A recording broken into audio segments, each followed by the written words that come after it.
बड़े बड़े विरक्त महात्मा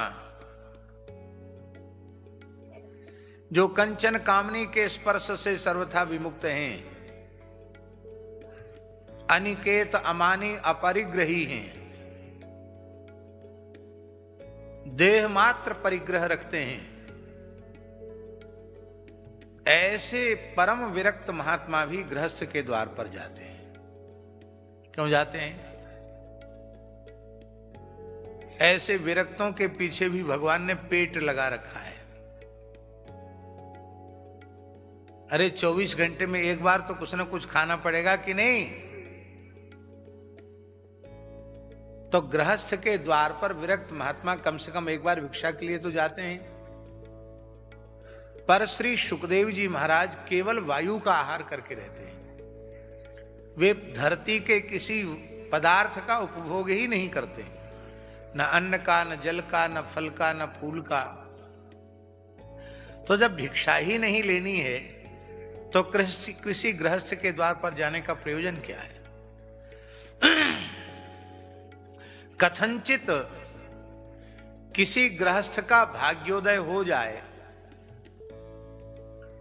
और उसके द्वार पर आप पहुंच जाएं और वह गृहस्थ आपको पहचान ले, आपकी गरिमा महिमा को, आपके चरणों में पड़ जाए कि भगवान वैसे तो आप कहीं जाते नहीं, पर भगवान की अहेतु की कृपा से आज आप मेरे अतिथि बने हैं, तो हम बिना कुछ खाए तो आपको नहीं जाने देंगे। कुछ न कुछ मुंह जूठा करके तो आपको जाना ही पड़ेगा। तब उसके प्रेमाग्रह को स्वीकार करके आप उतनी देर तक उसके द्वार पर ठहरते हैं जितनी देर में एक गाय दुही जाए। इसका आशय क्या है? इसका आशय यह है कि धारोष्ण दुग्ध ही भिक्षा में एकाध घूंट सुखदेव जी ले लेते हैं, इसके अलावा और कुछ भी ग्रहण नहीं करते हैं।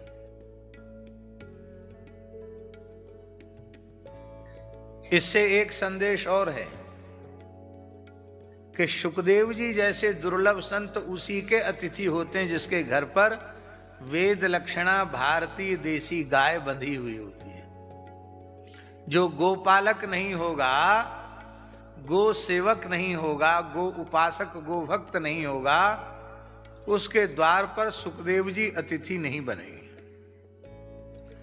और इससे केवल संकेत नहीं है, हमने प्रत्यक्ष देखा है। हमारे पूज्य गुरुदेव अनंत श्री समलंकृत योगीराज, परम तपस्वी, परम सिद्ध संत श्री पहाड़ी बाबा जी महाराज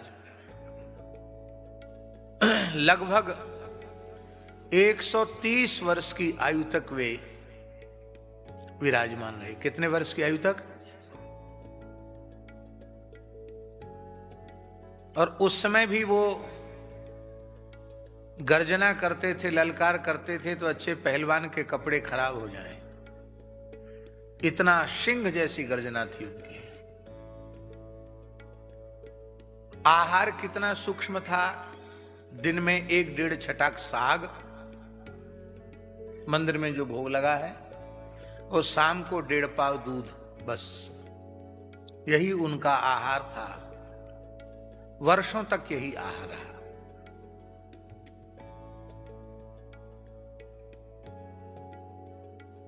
और ये जो नासिक कुंभ आएगा, इसके 3 कुंभ पहले की बात है। माने अब जो नासिक कुंभ आएगा ये हमारा चौथा नासिक का कुंभ होगा।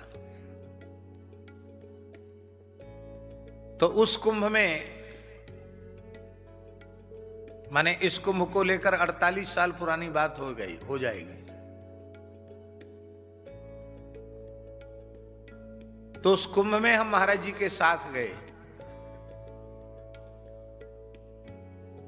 तो महाराज जी बोले कि ये तपोवन है, राम जी ने तप किया था, इसलिए यहां हम फलाहार नहीं लेंगे, केवल गोदावरी के जल पर रहेंगे।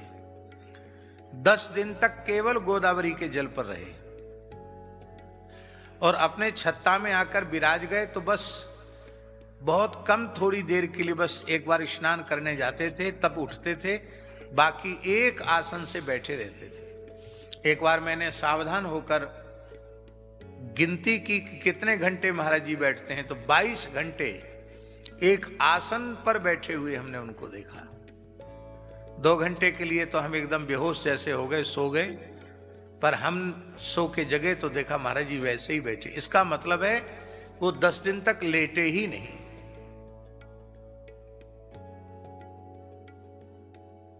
और उसके बाद फिर कुछ भक्तों ने प्रस्ताव किया कि महाराज जी महाराष्ट्र में घुश्मेश्वर, भीमशंकर, ये सब ज्योतिर्लिंगों के दर्शन कर लिए जाएं।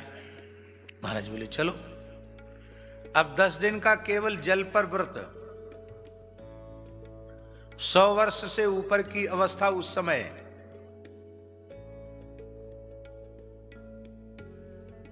अब सबको बड़ी चिंता, महाराज जी के सामने बोलने की हिम्मत किसी की नहीं। महाराज जी कुछ तो लें आहार।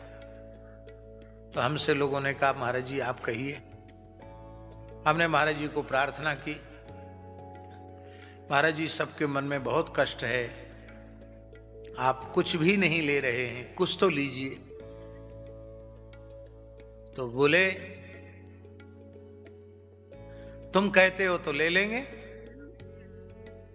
क्या लेंगे? बोले कहीं बढ़िया देसी गैया मिल जाए और उसका सामने कढ़ा हुआ धारोष्ण दुग्ध मिल जाए तो 2-4 घूंट लेकर अपना व्रत खोल देंगे। अब कार से हम लोग चल रहे हैं तो हमारी नजर केवल सड़क के दोनों ओर कहीं देसी गैया मिले, देसी गैया मिले। ये अजंता एलोरा क्षेत्र की बात है।